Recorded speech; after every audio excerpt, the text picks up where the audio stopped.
ದರ್ಶನ್ ಸರ್ದು ಅವತ್ತಿನ ಒಂದೆರಡು ವಾರ ಹಿಂದೆ ಮುಂದೆ ದರ್ಶನ್ ಪುಟಾಣೆ ಸರ್ ಹತ್ರ ಮಾತಾಡ್ಕೊಂಡು ಬಂದಿದ್ದೆ. ಸರ್ ಒಂದೇ ಒಂದು ಬೈಟ್ಸ್ ಕೊಡಿ ದರ್ಶನ್ ಸರ್ ಕೈಲಿ, ಒಂದೇ ಒಂದು ಬೈಟ್ಸ್ ಕೊಡಿಸಿ ಪ್ಲೀಸ್ ಸರ್ ಅಂತ ಹೇಳಿ ಅದೆಲ್ಲ ಇವ್ರ ಹತ್ರ ಚರ್ಚೆ ಮಾಡಿದ್ದೆ ಅವತ್ತಿನ ದಿವಸ. ಅದೇನು ರಾತ್ರಿ ನಡೆಯುತ್ತೆ ಅವತ್ತಿನ ದಿವಸ. ಧ್ರುವಣ್ಣ ಅವ್ರ ಬಗ್ಗೆ ಪ್ರತಿಯೊಂದು ಗೊತ್ತಿತ್ತು ಅವರಿಗೆ. ಪೋಸ್ಟರ್ ಲಾಂಚ್ ಮಾಡಿದ್ದು ತುಂಬ ರೀಚ್ ಆಗಿದೆ. ಅವ್ರ ಫ್ಯಾನ್ಸ್ ಪೇಜಲ್ಲೆಲ್ಲ ಒಂದು ಎಲ್ಲ ಕಡೆ ಹಾಕಿದ್ದಾರೆ ನಮ್ದೆಲ್ಲ ಸಿನಿಮಾ ಪ್ರಮೋಷನ್. ಸಿನಿಮಾನು ನೋಡ್ತೀನಿ ಅಂತಲೂ ಕೂಡ ಹೇಳಿದರು. ಇಷ್ಟೆಲ್ಲ ಒಂದು ಖುಷಿ ವಿಚಾರ ಹಂಚ್ಕೊಂಡಿದ್ದು ಅಷ್ಟೇ.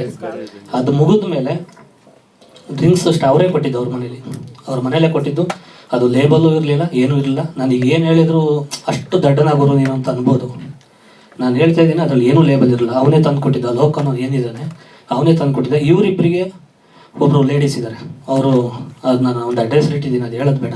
ಅವ್ರು ಇನ್ನೂ ಬೆಳಕಿಗೆ ಬಂದಿಲ್ಲ, ಆರಾಮಾಗಿ ಗಂಡ ಮಗು ಜೊತೆ ಚೆನ್ನಾಗಿದ್ದಾರೆ. ಅತಿ ಶೀಘ್ರದಲ್ಲಿ ಅವ್ರು ಆಚೆಗೆ ಬರ್ತಾರೆ. ಈಗ ಇವರಿಬ್ರು ಏನು ಮಾಡಿದ್ರು, ಒಂದು 10-10:30 ಸ್ಟಾರ್ಟ್ ಮಾಡಿದ್ದು ಅಷ್ಟೇ. ಅದ್ರ ಮುಂಚೆ ನಾನು ಇವ್ರು 3 ಜನ ಏನು ಹೊಗಳಿದೆ, ಆಗ ಇವರು ಒಂದಿಷ್ಟು ನೆಗೆಟಿವ್ ಮಾತಾಡಿದ್ದಾರೆ. ನೆಗೆಟಿವ್ ವಾ ನಿನ್ನ ಮುಂದೆ ಗುರು ಇವೆಲ್ಲ ಹೇಳಿದ್ದಾರೆ, ಟಾಪ್ ಎಕ್ಸಿದ್ದಾರೆ.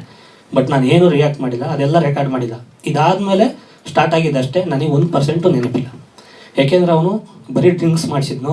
ಅದಾದಮೇಲೆ ಅವ್ರ ಮನೇಲಿ ಅದೇನೇನು ಪೌಡ್ರ್ ಇಟ್ಟಿದ್ದವನೇ, ಏನೇನು ಕತೆ ಪ್ರೋಟೀನು ಅಂತ ಹೇಳಿ ಕತೆ ಅದೇನೋ ಗೊತ್ತಿಲ್ಲ ನನಗೆ. ಎಷ್ಟೋ ಸತಿ ಹಾಕ್ಕೊಟ್ಟಿದ್ದೇನೆ ಎಣ್ಣೆಗೆ.